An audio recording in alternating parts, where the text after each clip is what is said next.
சாட்சி மட்டும் நான் பகிர்ந்து கொண்டு விடைபெற்று சொன்னேன். அப்போ மகிழ்ச்சியோடு ஏற்றுக்கொண்டேன். ஆகவே ஐயாவுடைய வாசல் ஐயாவுக்கு மனமார்ந்த ஸ்தோத்திரங்களும் அவருடைய மனைவி பிள்ளைகள் குடும்பத்தாருக்கு மகிழ்ச்சியுடன் என்னுடைய குடும்பத்தின் சார்பாக ஸ்தோத்திரங்களை சொல்ல ஆசைப்படுகிறேன். வந்திருக்கின்ற ஒவ்வொரு பெரியவர்களுக்கும் வாலிப சகோதர சகோதரர்களுக்கும் எல்லோருக்கும் ஆண்டவராகிய இயேசு கிறிஸ்து இனி நாமத்தினாலே இந்த ஓய்வு நாளில் ஸ்தோத்திரங்கள் மகிழ்ச்சியோடு நான் தெரிவித்துக் கொள்கிறேன். ஏன்னு சொன்னால் எங்கு உமது நாமத்தை 1-2 பேர் கூடி துதிக்கிறார்களோ அங்கு வருவேன் சொன்ன தேவன் இந்த திருச்சபையில் நம்ம திருச்சபை சபையில் உள்ள மக்கள் இதை பார்த்த உடனே நம்ம இன்னும் இவ்வளவு கம்மியா இருக்கோம் அப்படின்னு நான் யோசிக்கவே இல்லை. இது கர்த்தருடைய கிருபை. எங்கு ஆண்டுடைய சத்தியத்தை 1-2 பேர் கூடி துதிக்கிறார்களோ உண்மையாக சத்தியமாக அங்கு ஆண்டவர் வருகிறேன்னு சொல்லுங்களா. ஆகவே ஆண்டவருடைய கிருபை இந்த இடத்துல பிரசன்னம் இருக்கின்றது. எப்படி நம்முடைய வேதவசனம் கூறுகின்றபடி இப்ப தொடக்கம் ஒரு அற்பமா இருந்தாலும் முடிவு சம்பூர்ணமா இருக்கும்.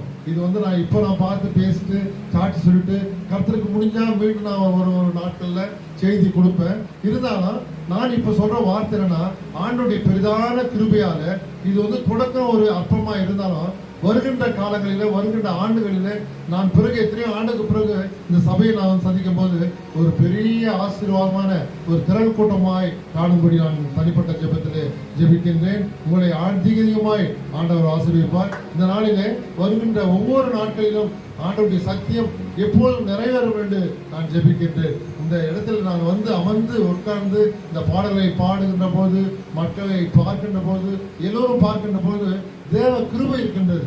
ஒரு சிறிய இடம் இருந்தாலும் கூட தேவ பிரசன்னம் நீட்டா அழகா சுத்தமா ஒரு பெரிய சர்ச்சில் போய் நம்ம என்ன டேஸ்ட் என்ன ருசி பார்ப்போமோ அந்த ருசி இந்த இடத்துல இருக்குது. ஆகிய கடவுளுக்கு ஸ்தோத்திரம். நான் அநேக இடங்களிலே மனப்பூர்வமான ஒரு பாரம்பரிய கிறிஸ்தவனா இருந்தாலும் கூட ஆண்டவரை தேடுகின்ற போது குறைவாய் காணப்பட்ட நான் சாட்சியில் சொல்லுகிறேன். ஆகவே இந்த நாளில் உங்களோடு பேசுகின்ற ஒரு வாய்ப்பு கொடுத்த கர்த்தருக்கு முதலாவது கர்த்தருக்கு நன்றியும், இரண்டாவது வந்திருக்கின்ற ஒவ்வொரு ஆத்துமாக்களுக்கும் மனமார்ந்த சோதனைகளை சொல்கிறேன். இரண்டாவதாக இந்த சிறு பிள்ளைகள் ரொம்ப அழுமையா இந்த கீபோர்டு வாசிக்கிறாங்க, மைக்கை பிடிச்சி பாடுறாங்க. இதெல்லாம் பார்க்கும்போது பெரிய மகிழ்ச்சி. அதனால நான் எத்தனையோ என்னுடைய சாட்சி அனுபவத்துல நான் போய் இந்த Christ TV, IM TV, Joy TV பல நிகழ்ச்சிகளை பல மடங்கு பல ஆயிரக்கணக்கான மக்கள் மத்தியில பேசினாலும் ஆண்டோடைய பிரசன்ன தான் தேவ மகிமை வெளிப்படும். இல்லைன்னா ஒண்ணுமே கிடையாது. ஆண்டோடைய நான் கர்த்தரை எக்காலத்திலும் சோதரிப்பேன், அவர் துதி எப்போது என் வாய்ப்பு. இங்க தேவ பிரசன்னம் இருக்குது, தேவ கிருபை இருக்குது. நீங்க வந்திருக்கிற ஒவ்வொரு மத்தியினா ஆண்டவர் பேசுகின்றார். அந்த தேவ மகிமை தான் முகம் பிரசன்னமா பிரகாசமா இருக்கும். இல்லைன்னு சொன்னா ஒண்ணுமே இருக்காது. நான் கூட ஏதோ சாட்சி சொல்லணும்னு வந்தா கூட எனக்கு தேவ பிரசன்னம், தேவ மகிமை, தேவ கிருபை அமையல தான் என்னுடைய முகம் பிரகாசமா காணப்படும். இல்லைன்னா ஏதோ ஆற்றில் ஒரு கால் சேர்த்து நான் ஏதோ பேசிட்டு போகலாம். ஆகிய நாளிலே வந்திருப்பது மிக மகிழ்ச்சி. நான் சீக்கிரத்தில் சாட்சி கலந்து இருந்தாலும் நான் சாட்சிக்கு முன்பு ஒரு பாடலை பாடி தேவ பிரசன்னத்தோடு அந்த சாட்சியை ருசியாய் கேட்கும்படி நாம் தேவ கிருபையோடு அந்த பாடலை பாடும். இந்த பாடல் எல்லோருக்கும் தெரிந்த பாடல். இருந்தாலும் தெரிந்தவர்கள் தயவு செய்து கூட பாடும்படியாய் அன்பாய் கேட்டுக்கொள்கிறேன். தாயை போல தேற்றி தந்தை போல ஆற்றி தோள் மீது சுமந்திடும் என்னேசையா. தாய் போல தேற்றி தந்தை போல ஆற்றி தோள் மீது சுமந்திடும் என்னேசையா. உம்மை போல புரிந்து கொள்ள யாரும் இல்லையே, உம்மை போல அரவணைக்க யாரும் இல்லையே, உம்மை போல புரிந்து கொள்ள யாரும் இல்லையே, உம்மை போல அரவணைக்க யாரும் இல்லையே. எப்போதும் என் வாழ்விலே ஏசையா நீ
தோள் மீது சுமந்திடும் என் இயேசையா. தாய் போல தேற்றி தந்தை போல ஆற்றி தோள் மீது சுமந்திடும் என் இயேசையா. உம்மை போல புரிந்து கொள்ள யாரும் இல்லையே, உம்மை போல அரவணைக்க யாரும் இல்லையே, உம்மை போல புரிந்து கொள்ள யாரும் இல்லையே, உம்மை போல அரவணைக்க யாரும் இல்லையே. போதும் என் வாழ்விலே இயேசையா, நீ போதும் என் வாழ்விலே, நீ போதும் என் வாழ்விலே இயேசையா, நீ போதும் என் வாழ்விலே. எங்களை அதிகமாக நேசிக்கிற ஆண்டவரே, இந்த அருமையான வேலைக்காக நன்றியோடு சோதரிக்கின்றோம். எங்க உமது நாமத்தை 1-2 பேர் குடித்திருக்கிறார்கள் அங்கு வருகிறேன் சொன்ன தகப்பனே, என் தாயும் என் தகப்பனும் என்னை கைவிட்டாலும் ஆண்டவராகிய இயேசு கிறிஸ்து எங்களோடு இருப்பதாய் நன்றி இயேசு சுவாமி. நாங்கள் கடந்த கால வாழ்க்கையை நினைக்காமல் இப்பொழுது என்ன நடக்கின்றது, என்ன யோசிக்கின்றோம், என்ன செய்கின்றோம், ஆண்டவருக்காய் எப்படிப்பட்ட பிரியமான காரியங்களை செய்கின்றோம் என்று சற்று யோசித்து பார்க்கின்ற போது ஆண்டவருக்கு நாங்கள் எப்போதும் நன்றி சொல்கிறவர்களாக இருக்க வேண்டும். ஆண்டவரை எப்போதும் துதிக்கின்றவர்களாக இருக்க வேண்டும். ஆண்டவருக்கு எப்போதும் விசுவாசம் உள்ளவர்களாய் இருக்க வேண்டும். ஆண்டவரே, மலைகள் விலகினாலும் பர்வதங்கள் நிலைப்பெறுதாலும் ஆண்டவருடைய கிருபை எங்களோடு இருப்பதற்காக நன்றி இயேசு சுவாமி. என் தகப்பனும் என் தாயும் என்னை கைவிட்டாலும் ஆண்டவராய் இயேசு கிறிஸ்து எங்களோடு இருப்பதற்காக நன்றி இயேசு சுவாமி. இந்த சபையை நடத்துகின்ற சபை ஆசிரியர் ஐயாவுக்காக ஜெபிக்கிறோம், அவர் மலைப்படுக்காக ஜெபிக்கிறோம். ஆண்டவரே, இது எப்போதுமானவரை வருகின்ற நாட்களிலே ஒரு மலையில் ஏற்பட்ட ஒரு தீபத்தை போல பிரகாசிக்க முடியாய் அவருடைய ஊழியமானது வல்லமையாய் செயல்பட இருக்கிறது. நன்றி இயேசு சுவாமி. வருகின்ற ஒவ்வொரு மக்களுக்காக ஜெபிக்கிறோம், ஒவ்வொரு குடும்பத்துக்காக ஜெபிக்கிறோம். வருகின்ற போது பலவிதமான சோதனைகள், பலவிதமான கஷ்டங்கள் மத்தியில் வந்திருக்கலாம் ஆண்டவரே. ஆனாலும் ஆண்டவரே, ஆலய முடிந்து நாங்கள் போகின்ற போது நிறைவான சந்தோஷம், நிறைவான கிருபைகளுக்கு இருப்பதாக நன்றி இயேசு சுவாமி. எல்லாமே ஆசீர்வதித்து பலப்படுத்தும். நாங்கள் சாட்சியை கேட்கின்ற போது சுவாமி, நாங்கள் சாட்சியை கேட்டு நாங்கள் ஒரு காதலை கேட்டு மறு காதலை விட்டுவிடாதபடி பெருக்கமான ஆசீர்வாதம் நிரம்பும்படியா நாங்கள் ஜெபிக்கிறோமானவரே, நிரம்பும்படியா நாங்கள் ஜெபிக்கிறோமானே. ஆசீர்வதித்து பலப்படுத்தும். துதிகர மகிமை அவருக்கு செலுத்துகிறோம். ஆண்டவராகிய இயேசுவின் மூலமாய் ஜெபம் கேளு நல்ல பிதாவே. ஆமென், ஆமென். கிறிஸ்துவுக்குள் பிரியமானவர்களே, இந்த நாளிலே நான் சுருக்கமாக சாட்சியை கலந்து சொல்ல ஆசைப்படுகின்றேன். இந்த நாளிலே ஆண்டவருடைய கிருபையினாலே ஆண்டவருடைய ஆசீர்வாதம் எப்பொழுதும் இருந்து கொண்டே நம்மை ஆசீர்வதித்து வழிநடத்திக் கொண்ட தேவன் நம்மோடு இருக்கின்றார். அவர் மூலம் நாம் குடும்பமானது ஆசீர்வதிக்கப்பட்டிருக்கின்றோம். ஆகவே இந்த நாளிலே சாட்சியாக நான் செய்திக்கு போகாமல் சாட்சியோடு நான் நிறைவேற்றுகின்றேன். ஆகவே இந்த நாளிலே ஆண்டவர் கிருபையினாலே ஆண்டவர் கொடுத்த தரிசனத்துல எப்படிப்பட்ட தரிசனங்களை கொடுத்தார், நான் எப்படி வாழ்ந்தேன், எப்படி திரிந்தேன், எப்படி நான் இஷ்டம் போல என்னுடைய சொந்த இஷ்டங்கள் நினைத்து உலகிலே வாழ்ந்து கொண்டிருக்கின்ற போது ஆண்டவருடைய கிருபை, ஆண்டவருடைய ரட்சிப்பு, ஆண்டவருடைய தரிசனம் எனக்கு எப்படி வந்தது என்று நான் உங்கள் மத்தியிலே நான் சொல்ல ஆசைப்படுகின்றேன். முதலாவது என்னை நான் அறிமுகப்படுத்துகின்றேன். நான் ஒரு பள்ளியிலே ஆசிரியராக இருக்கின்றேன், தலைமை ஆசிரியராக. என்னுடைய மனைவியும் தலைமை ஆசிரியராக உயர்நிலை பள்ளியில் இருக்கின்றார்கள். எனக்கு 3 பெண் பிள்ளைகள். இப்படி இருக்கின்ற போது என்னுடைய வாழ்க்கையில அநேக கஷ்டங்கள், அநேக போராட்டங்கள், அநேக சஞ்சலங்கள், சந்தோஷங்கள் எல்லாம் இருந்த போதிலும் மன நிம்மதி இல்லாமல் நான் அலைந்து திரிந்து கொண்டிருந்தேன். நான் பூர்வீக கிறிஸ்துவராக இருந்தாலும் கூட அநேக மக்கள் கிறிஸ்துவர்கள் இல்லாமல் இந்துக்களாக இருந்தால் ஒரு சாட்சியை பகிர்ந்து கொள்வார்கள். ஆனால் நான் கிறிஸ்துவராக இருந்தும் நான் ஒரு போர்வை போற்றிய கிறிஸ்தவனாய் வாழ்ந்து கொண்டிருந்தேன். அப்படி நான் எப்படி வாழ்ந்து கொண்டிருக்கின்ற போது கடவுள் என்னை எப்படி தொட்டார், என்னை எப்படி அபிஷேகித்து நான் நிரப்பினார் என்ற ஒரு சாட்சியை நான் சொல்ல ஆசைப்படுகிறேன். முதலாவது, நான் ஆலயத்திலே ஒரு திருச்சபையில் நான் சிஎஸ்சி கிறிஸ்டியன் அப்படியாக இருக்கின்ற போது நான் ஒரு திருச்சபை ஊழியராக பணி செய்து கொண்டிருந்தேன். அப்பொழுது திருச்சபை ஊழியராக செய்து கொண்டிருக்கும் போது நான் என்னுடைய ஊழியத்திலே உண்மையாய் செயல்படாமல், சத்தியமாய் செயல்படாமல், ஏதோ ஒரு கடமைக்கு என்று நான் வாழ்ந்து நான் ஊழியத்திலே செய்து கொண்டிருந்தேன். அப்பொழுது இருந்த பொழுது ஆலயத்திலே செயல்படுகின்ற ஒவ்வொரு நிகழ்ச்சிகளிலும், ஒவ்வொரு நிகழ்வுகளிலும், சந்தோஷங்களிலும் கூட நான் தவறுதலாக உடன் செயல்பட்டுக் கொண்டிருந்தேன். அப்படி இருக்கின்ற பொழுது நான் ஒரு முழு இரவு ஜெபத்திலே முடித்து வருகின்ற போது என்னோடு கூட ஒரு பாஸ்டர் ஐயா அவர்கள் வந்தார்கள். அவரை அழைத்து கொண்டு வருகின்ற பொழுது ஒரு மாடு திடீர் என்று சாயம் மணி 5 மணி அளவிலிருந்து அந்த மாடு சுற்றி திரிந்து பெரிய அந்த ஊரிலே தொந்தரவு செய்து கொண்டிருந்தோம். அந்த மாடு நான் இரவு குடும்ப ஜபம் முடித்து வருகின்ற போது சரியாக ஒரு 10 மணி அளவில் அந்த மாடு திடீரென்று குறுக்கே வேகமாக வந்துவிட்டது. நாங்கள் வாகனத்தில் வருகின்றோம். அந்த மாடு குறுக்க வருகின்ற போது எனக்கு என்ன ஆகின்றது, என்ன நடக்கின்றது எனக்கு ஒன்றுமே தெரியும். திடீரென்று குறுக்கே வந்துவிட்டது. அப்பொழுது குறுக்கே வந்த உடனே எனக்கு நான் கீழே விழுந்து நான் ஒரு 10 நிமிடம் அந்த இடத்துல நான் எங்க இருக்கின்றேன், என்ன செய்கின்றேன் என்று சுயநலம் இல்லாமல் இருந்து விட்டேன். என்னோடு கூட வந்த ஒரு பாஸ்டர் ஐயா அவர்கள் தூர சென்று ஓ என்று சத்தம் போட்டு கழுது கொடுக்குறாங்க. ஏன்னு சொன்னால் நான் என் பேர் எட்வர்டு இறந்துட்டா, இது மாதிரி ஆயிடுச்சு, பஸ் வர வந்துடும், இது வந்துடும் நான் சொல்லிட்டு அழுதுனே இருக்கும்போது ஒரு 10 நிமிடம் எனக்கு ஒன்றுமே தெரியவில்லை. பிறகுதான் நான் பார்த்தபோது என்னால் எழுந்துக்க முடியல. ஒன்றுமே என்னுடைய ஃபோன் எடுத்து நான் வீட்டுக்கு ஃபோன் பண்ணேன். இதுமாதிரி நான் வரும்போது ஒரு மாடு குறுக்க வந்து நான் விழுந்துட்டேன் அப்படின்னு சொல்லிட்டு உடனே விழுந்த உடனே ஹாஸ்பிட்டலுக்கு போனோம். அங்கே சேத்பட்டில் ஒரு நகரத்துலேயும் அங்கே ஒரு ஜெர்மன் ஹாஸ்பிட்டல் இருக்குது. அங்கே போய் சென்று பார்க்கும்பொழுது எனக்கு இந்த கை உடைந்து விட்டது. இந்த கால் ஆனது அப்படியே கால் துண்டாக உடைந்து விட்டது. நடக்க முடியாமல் அப்படியே நான் ஹாஸ்பிட்டலில் ஒரு ஃபஸ்ட் எய்டு போட்டுட்டு நாங்கள் சிஎம்சி வந்துட்டோம். சிஎம்சி வந்தோடனே 6 மாத காலம் நான் படுத்த படுக்கையோடு இந்த கை கட்டு போட்டு இந்த கால் உடைந்து அதை ஆப்ரேஷன் செய்து சிஎம்சி ஹாஸ்பிட்டல் வந்துலாம் 6 மாதம் நான் என்னோட படுக்கையிலே இருந்து அப்பொழுதுன்ற பொழுது கூட அநேக ஊழியர்களை வந்து பார்த்து ஜெர்மனி எல்லாம் பேசிட்டு போன சொன்னாங்களோட கூட என்னுடைய வாழ்க்கையில் என்னுடைய மாற்றங்கள் இல்லை.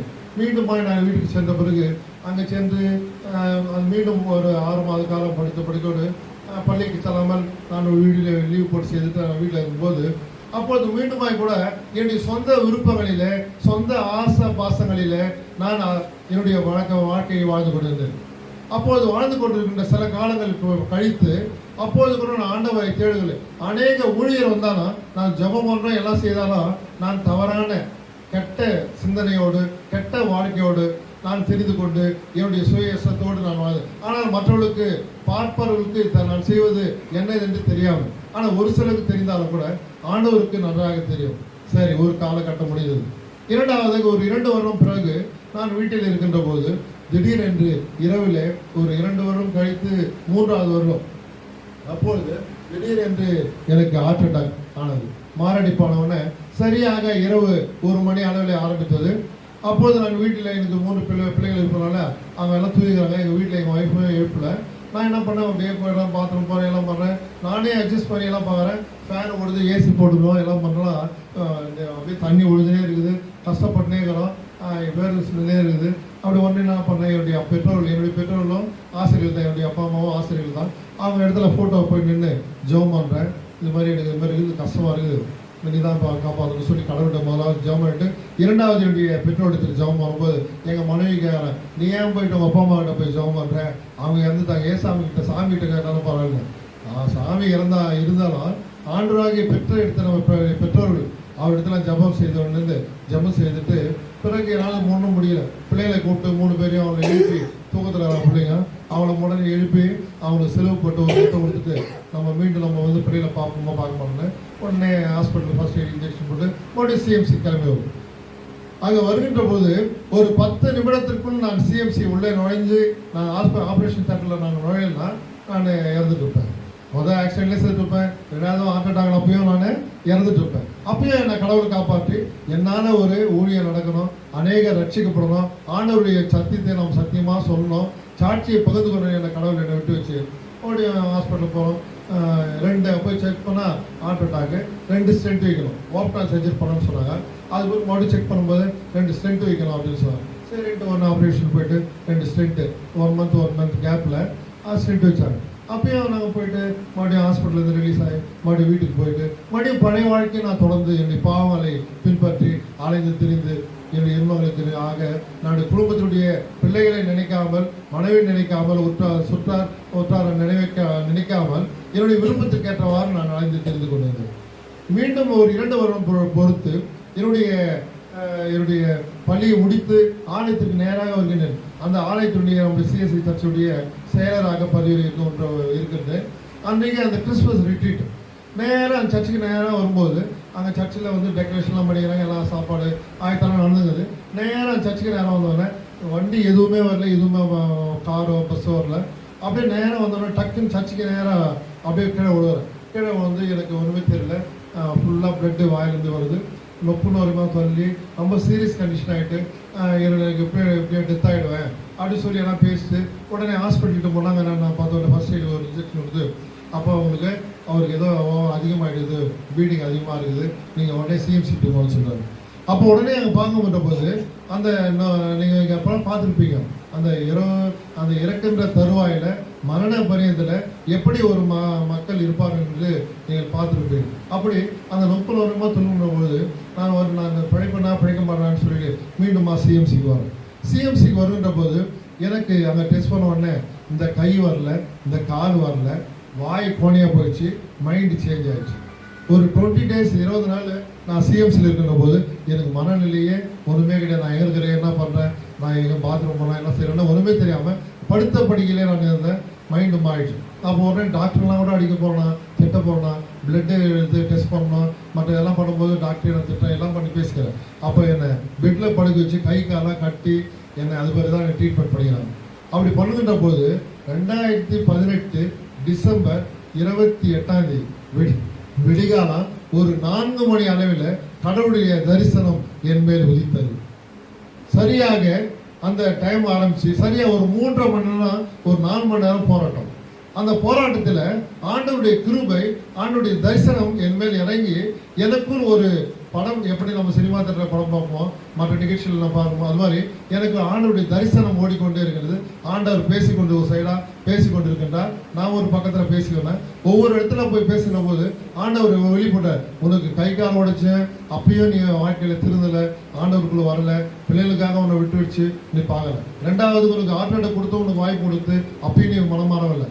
3வதாக இப்படிப்பட்ட சூழ்நிலை இருக்கின்ற போது நீ இந்த முறையோடு நீ கடைசியாக திருந்தி ஆண்டவருக்குள் வந்து என்னுடைய சாட்சியை பகிரங்கமாய் அநேக இடங்களுக்கு சென்று சாட்சி சொல்ல வேண்டும், பாடலை பாட வேண்டும், செய்தி கொடுக்க வேண்டும். இப்படி நீ இருந்தீரானால் வாழ்க்கையிலே நீ மீண்டுமாய் புதுப்பித்தவனாய் நீ வாழ்க்கையிலே அநேக மக்களுக்கு உதவியாய் இருப்பாய். இல்லை என்று சொன்னால் உனக்கு எப்பொழுது மரணம் வரும், எப்பொழுது நீ எந்த நேரத்தில் சாவாய் என்று தெரியவில்லை என்று சொல்லி பேசுகின்ற போது ஒரு கடனார்கிட்ட போய் பேசும்போது டைம் கேட்பாங்க, நான் இப்போ மட்டும் பண்ணுறேன், இப்போ அப்புறமா தரேன், இந்த டைம் தரேன்னு சொல்லி கேட்பாங்க. அது மாதிரி நான் கடவுள்கிட்ட கேட்குறேன், நான் எப்பனா ஒரு டைம் தப்பு செய்கிறேன், எப்பனா ஒரு டைம் போய் குடிச்சிட்டு வரேன். அது மாதிரி நம்ம கேட்கும்போது ஆண்டவருடைய கிருபை என் மேலே உதித்து கொண்டே இருக்கின்ற நான் பேசிக்கொண்டே.